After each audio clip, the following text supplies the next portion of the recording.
on devait s'occuper de ces personnes-là pour les aider, pour avoir une délivrance. Il y avait la puissance de l'esprit qui venait. Les gens se mettaient à parler en langue. Il y a des choses qui s'est passées. Et le piège pour l'Église d'aujourd'hui, c'est de vouloir contrôler les réunions dans la présence de Dieu jusqu'au point où en fait on exclut Dieu, on ne lui donne pas la place d'agir, on ne lui donne pas l'occasion de parler ou s'exprimer à travers les dons de l'esprit, comme la Bible explique. Mais une fois, par contre, on a goûté de sa présence et la vie qu'il y a dans l'esprit, après on a du mal à aller en marche arrière, on a du mal c'est comme si pour votre anniversaire, vous êtes habitué d'avoir un bon gâteau et après vous allez prendre juste du pain au lieu du gâteau. C'est difficile à faire une marche arrière comme ça. Et le Seigneur nous fait des gâteaux, il nous donne ses d'être dans ta présence, c'est vraiment super. Alors,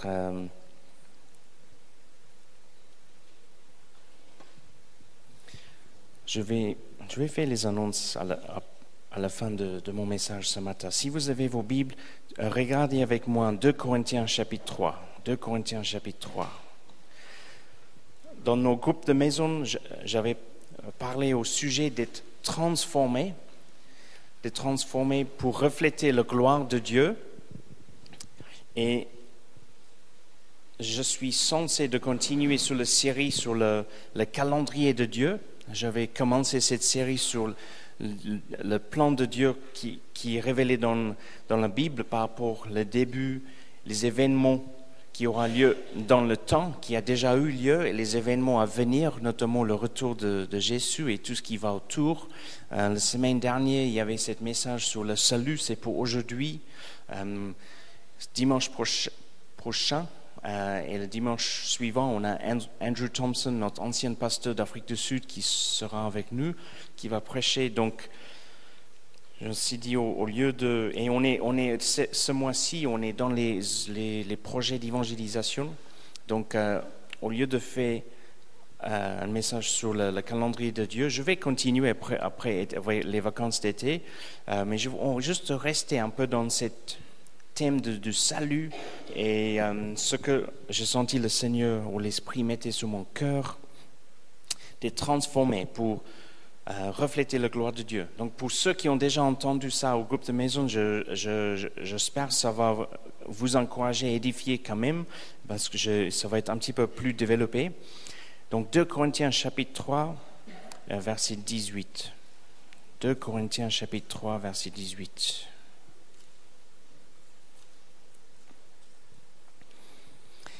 Et je lis du Semeur. Et nous tous qui, le visage découvert, contemplant comme dans un miroir la gloire du Seigneur, nous sommes transformés en son image dans une gloire dont l'éclat ne cesse de grandir. C'est là l'œuvre du Seigneur. C'est là l'œuvre du Seigneur, c'est-à-dire l'Esprit. Est-ce que quelqu'un peut lire la version Louis II?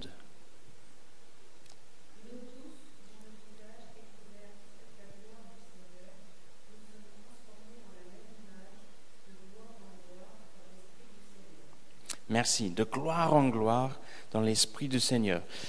Le mot transformé là, parce que le Nouveau Testament était écrit en grec, et là on a le mot métamorphou, et ça c'est l'origine de notre mot métamorphosé, comment dit-on? Métamorphosé, merci, métamorphosé, qui veut dire changer de forme. Et tout de suite quand on pense à métamorphose, on pense à la chenille qui devient un papillon. Un changement de forme complète, une métamorphose, une transformation. Et en lisant cette verset en 2 Corinthiens 3, 18, on voit tout de suite que ça, c'est le travail de l'Esprit. L'action de l'Esprit dans nos vies, dans nos cœurs, l'Esprit de Dieu nous transforme dans notre être intérieur. Et c'est pour ça le christianisme ou la foi en Jésus selon la Bible n'est pas une religion, n'est pas une liste de règles, n'est pas un système de fonctionnement écrit par les hommes ou fait par les hommes. Et c'est pour ça qu'on doit faire très attention à toute tradition que les hommes peuvent ajouter. Toutes les traditions ne sont pas mauvaises. Il y a par exemple, de fêter le Pâques ou Noël. La Bible ne nous demande pas à faire ça. Mais c'est une bonne tradition. C'est un moment où on peut marquer le coup et c'est un moment où on peut en profiter pour faire l'évangélisation. Inviter des gens au culte qui peut-être d'habitude ne viendront pas. Donc il y a des traditions qui sont tout à fait bien, pas de problème. Mais s'il y a une tradition qui va à l'encontre la Bible, ou nous invite à faire quelque chose que la Bible ne nous enseigne pas de faire, ou peut-être même le contraire, là on doit faire très attention.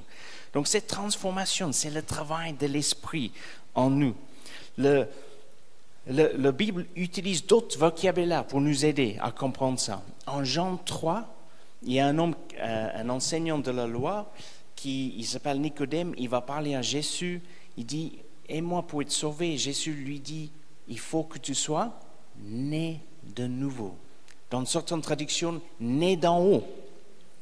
Donc cette nouvelle naissance, pas une naissance physique, une naissance spirituelle qui a lieu dans notre être intérieur, ça c'est aussi un vocabulaire qui nous aide à comprendre la transformation, la métamorphose que Dieu veut faire en nous par son esprit.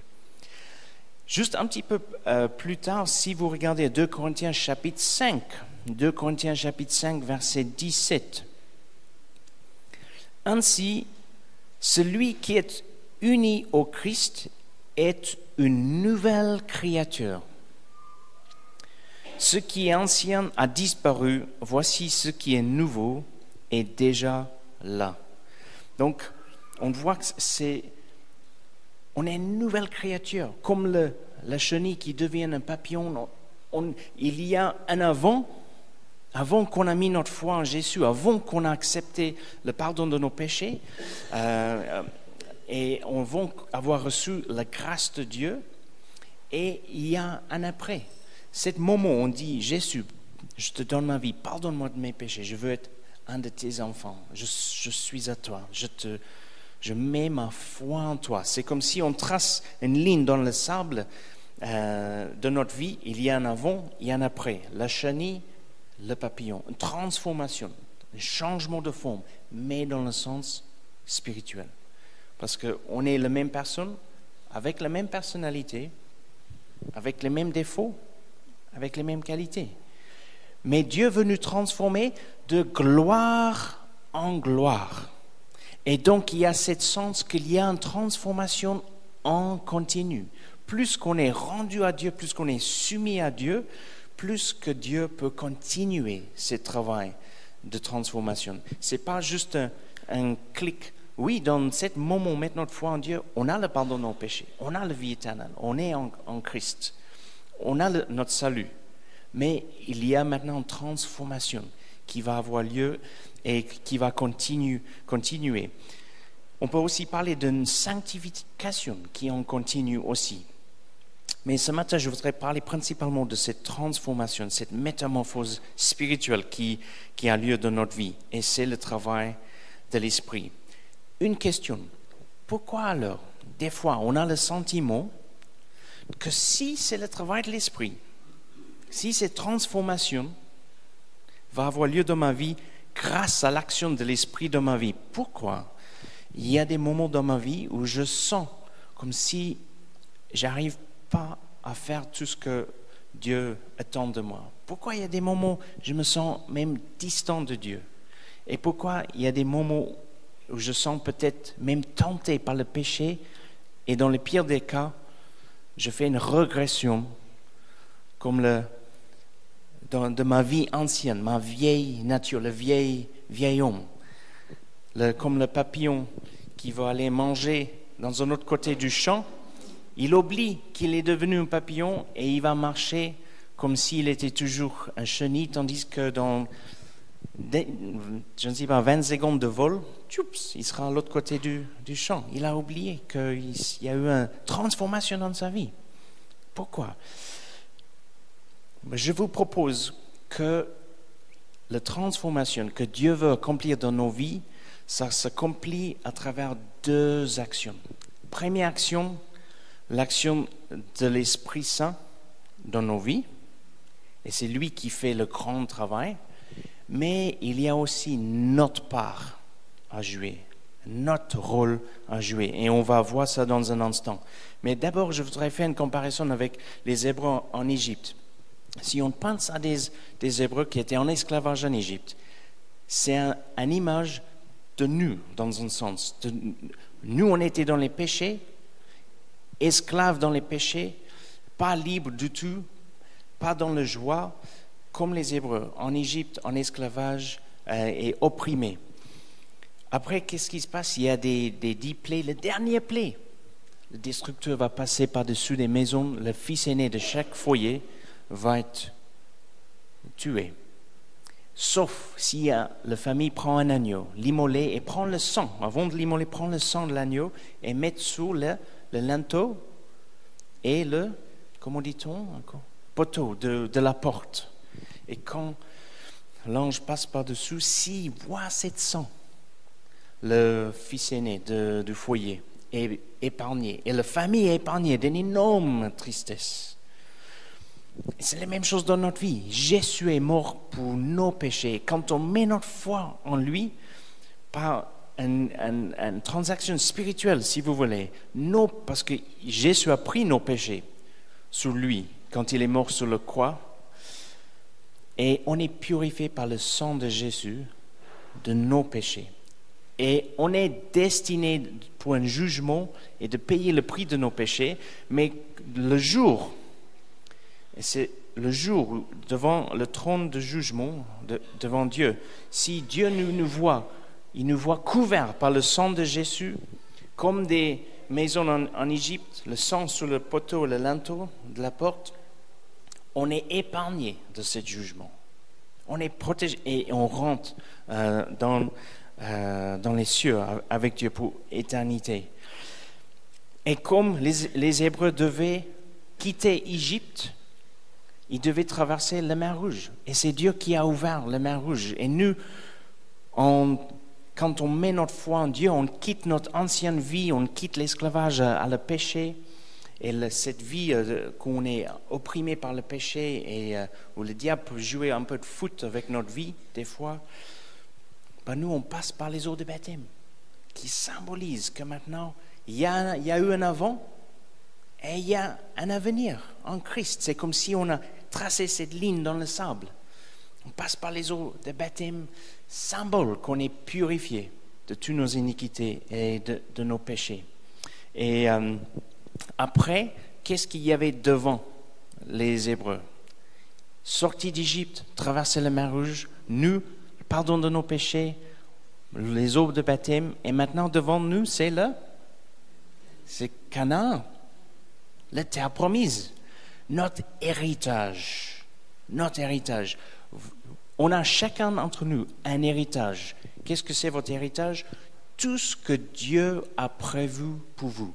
Toutes les bénédictions, toutes les œuvres, tout ce que Dieu a pour vous, ça fait partie de votre héritage. C'est pas que l'argent qu'on va gagner ou notre maison, c'est tout. C'est votre mariage, c'est vos enfants, c'est les biens matériaux, oui, mais en sachant que ça a peu de valeur parce que c'est temporaire. On arrive tout nu et on part tout nu, donc il y a une valeur très temporaire pour les choses matérielles, mais le Seigneur nous bénit quand même. Gloire à Dieu. Mais tous les œuvres on fait pour Dieu et tous les âmes on peut amener à Jésus, tout ce qu'on fait pour le Seigneur, c'est l'héritage que nous avons. Alors, les Hébreux, ils ont Canaan devant eux, quelques jours de marche, et ils vont y arriver. mais à cause de leur rébellion. À cause de leur rébellion contre et leur manque d'obéissance, il doit passer 40 ans dans cette... donc il y a Égypte, la terre promise, et 40 ans entre les deux.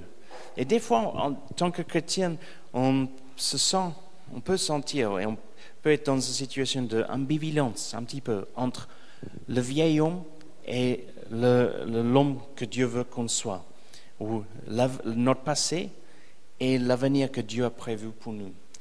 Alors, qu'est-ce qu'on peut faire pour aider le travail de l'Esprit dans nos vies? Parce que c'est lui qui nous... On est né de nouveau par l'Esprit, on devient une nouvelle créature par l'Esprit, on est pardonné de nos péchés par Dieu. Alors, mais quelle est notre part à jouer? Regardons avec moi en Romains chapitre 12.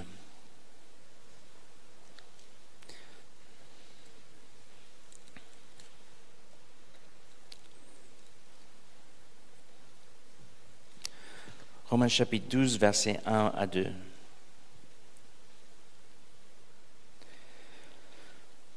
Je vous invite donc, frères, à cause de cette immense bonté de Dieu, cette immense bonté de Dieu, c'est beau ça, à lui offrir votre corps comme un sacrifice vivant, saint et qui plaise à Dieu.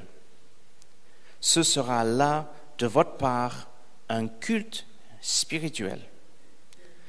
Ne vous laissez pas modeler par le monde actuel, mais laissez-vous transformer, métamorphoser par le renouvellement de votre pensée pour pouvoir discerner la volonté de Dieu, ce qui est bon, ce qui lui plaît, ce qui est parfait. Est-ce que, Hélène, tu peux lire juste le verset 2, s'il te plaît, de ta Bible?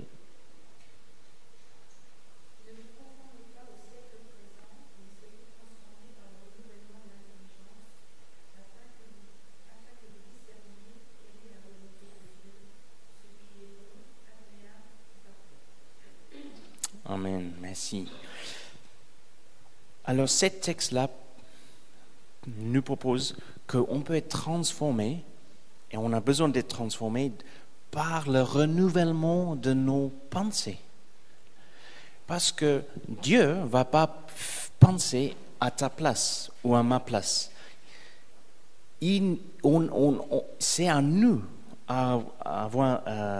nos pensées sont libres, complètement libres. On peut choisir de croire quelque chose ou ne pas croire quelque chose. On peut choisir le sujet sur lequel on veut penser, et on peut penser les choses bien comme on peut penser les choses pas bien.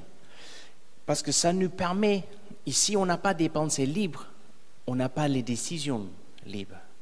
On habitera un peu sur les instincts, comme les animaux, toujours sur l'instinct, ou un peu comme un robot qui est programmé par un ordinateur. On est les humains, les créatures de Dieu, créés dans l'image de Dieu, avec les pensées libres, qui nous permet de prendre les décisions. Et face à la même information, la même révélation, deux personnes peuvent réagir complètement différemment. Exemple, que Jésus est sur la croix, il y a deux criminels, chaque côté de lui. Tous les deux, ils ont la même révélation de Jésus.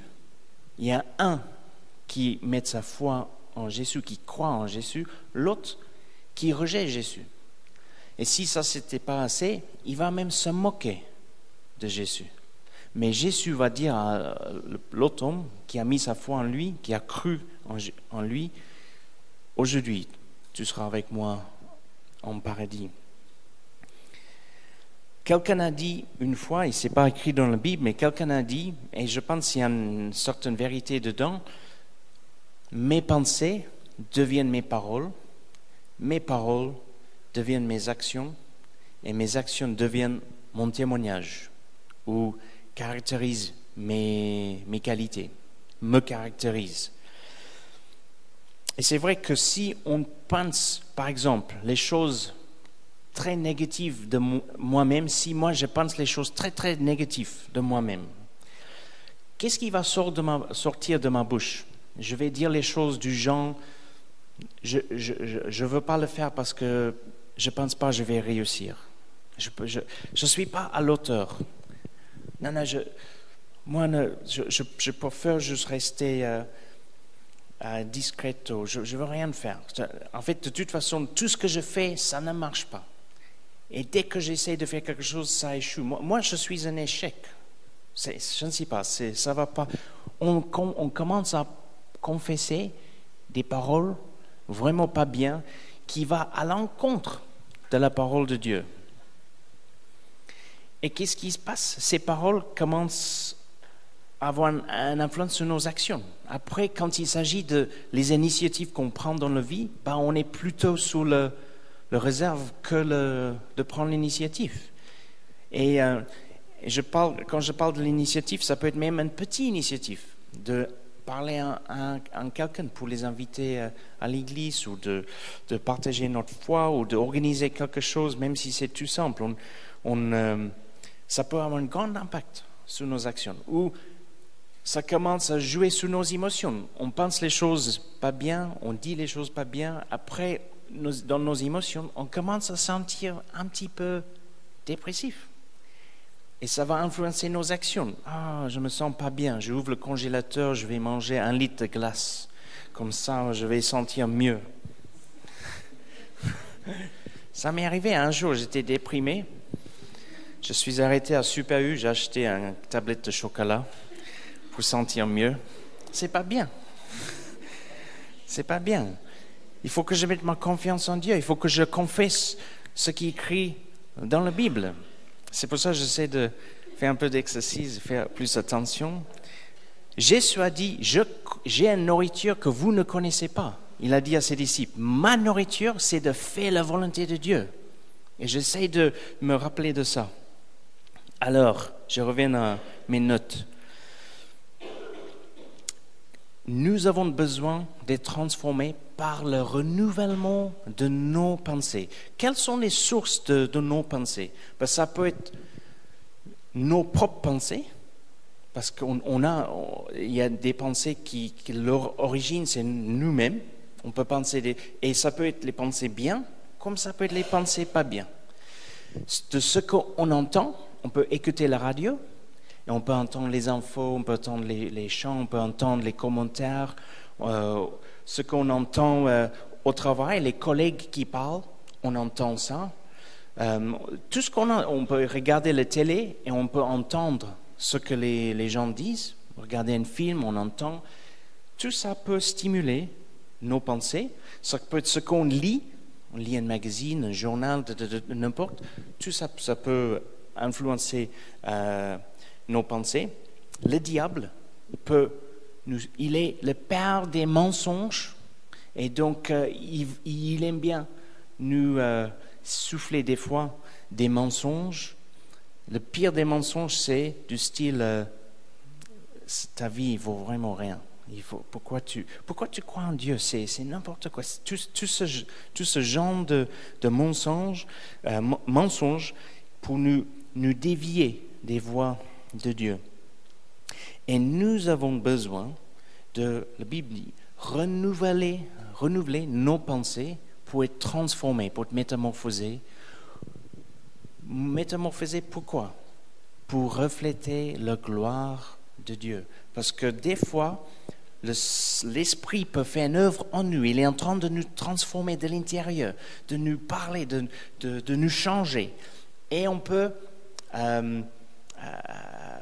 faire, comme on dit, va à l'encontre de ce que Dieu veut faire dans nos vies à cause de nos pensées. Dieu veut nous tirer dans ce sens, mais si je pense les choses pas bien, je me tire dans l'autre sens. Et après, il y a cette ambivalence entre Égypte et Canaan, le passé et l'avenir en Christ, le vieil homme, le nouvel homme que Dieu, ou la nouvelle femme que Dieu veut qu'on soit. D'être transformé n'est pas un nouveau chapitre de notre vie. C'est pas, je vais tourner la page, je vais faire un travail sur soi-même, je veux être un meilleur homme ou une meilleure femme. Non, c'est une transformation complète et c'est un travail spirituel que Dieu veut faire dans nos vies Pourquoi? Pour refléter la gloire de Dieu. Pour refléter la gloire de Dieu. Que quand les gens nous voient, quand ils nous entendent, quand ils voient nos actions, ils voient quelque chose de Dieu. On reflète quelque chose de la gloire de Dieu. On reflète quelque chose de ce que Dieu a fait dans nos vies et ce qu'il est en train de faire dans notre vie. Et quand je vous regarde, pour moi, c'est évident de voir le travail de l'Esprit dans vos vies. Et il y a des personnes, c'est comme si le visage brille, il y a quelque chose. C'est comme si on voit l'Esprit en train de faire quelque chose dans notre vie. Et quand je donne les cours au Carrel, je n'ai pas le droit de parler de Jésus et tout ça, que je respecte entièrement, mais ma prière, c'est que Seigneur, que les stagiaires, ils te voient dans ma vie. Pas moi, pas Timley, mais toi. Et je pense que ça doit être la même chose pour toi. Dans les cours à la base, Seigneur, qui te voit. Et avec les voisins, tout. Alors, les pensées pas bien, ça peut avoir les mauvaises implications. Quand on pense les choses pas bien, même des fois en tant que chrétien, quand on pense les choses pas bien, ça peut entraver les plans de Dieu. Si vous voulez regarder juste rapidement en Matthieu chapitre 16, Matthieu 16, verset 23.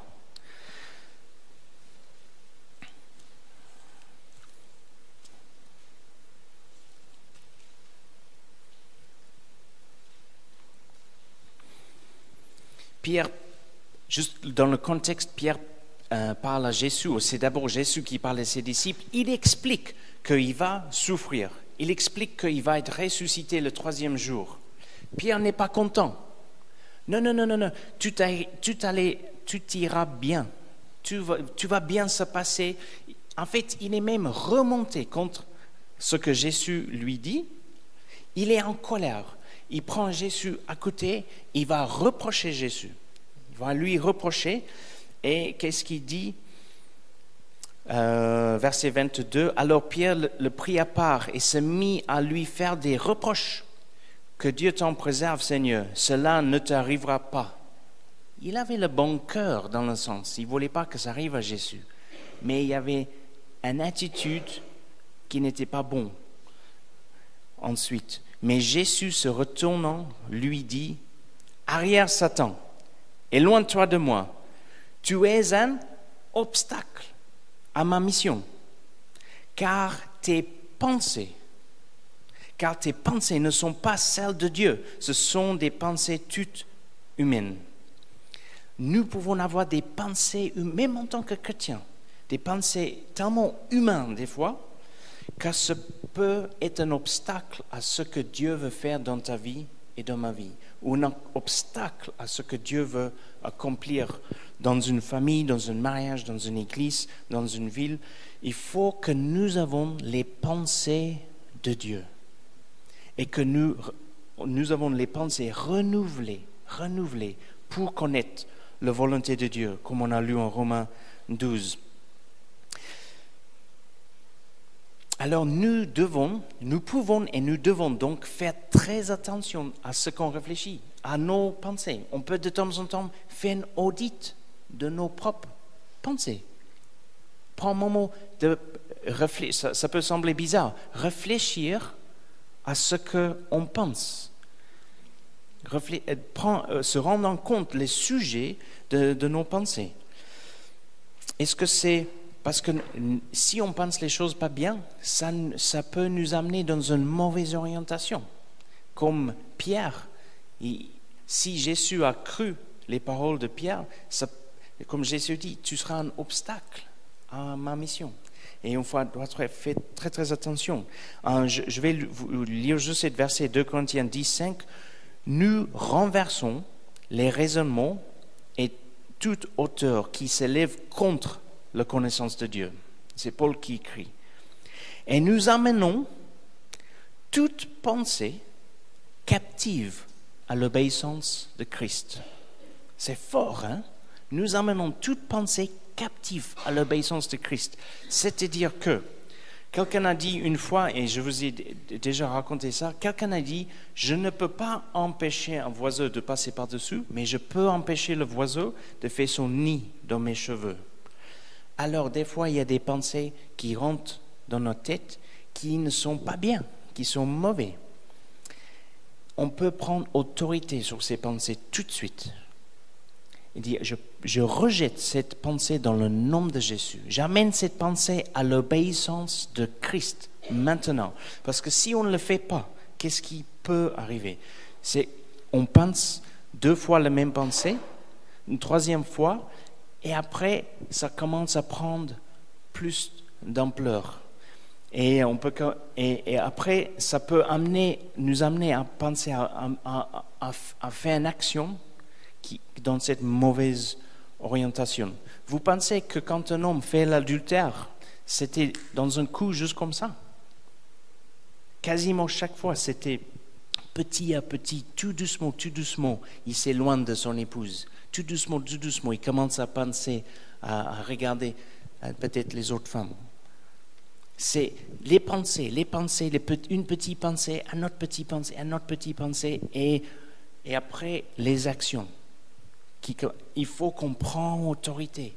Toute pensée qui va à l'encontre de la parole de Dieu, soumise à l'obéissance de Christ, qu'on soit renouvelé par nos pensées, qu'on ne entrave pas le travail de l'Esprit pour nous transformer, pour refléter la gloire de Dieu. C'est ça le but, de refléter la gloire de Dieu. Alors, pour conclure, pour être transformé, pour refléter la gloire de Dieu, dans ma vie, dans ta vie, 2 choses. Qu'on soit ouvert à l'action de l'Esprit dans nos vies. Dieu, je te donne ma vie, j'ouvre les portes bien ouvertes à toi. Travaille dans ma vie. S'il y a quelque chose qui te déplaît, montre-moi. Saint-Esprit, change-moi. C'est une transformation en continu. C'est pas juste comme ça. Le Seigneur travaille dans ma vie. Il y a encore beaucoup de choses qu'il veut faire dans ma vie, dans toutes nos vies.